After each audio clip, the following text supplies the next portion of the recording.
जी अस्सलाम वालेकुम। ए नारे सर जी पिपलों वाला ओरिजिनल कबूतर।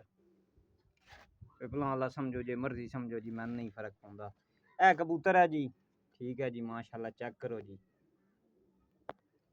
ए जी बिल्कुल वाइट अख विच, ठीक है, मादी है, ठीक है, चेक कर सकते हो जी।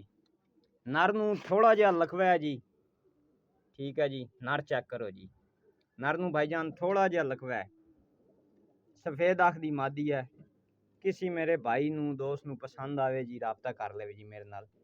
फुल मस्ती विच है नर। नर नूं थोड़ा जिहा लखवा है जी, ठीक है। ए कबूतरी है जी, नर वेखो जी, बहुत ही आउट क्लास।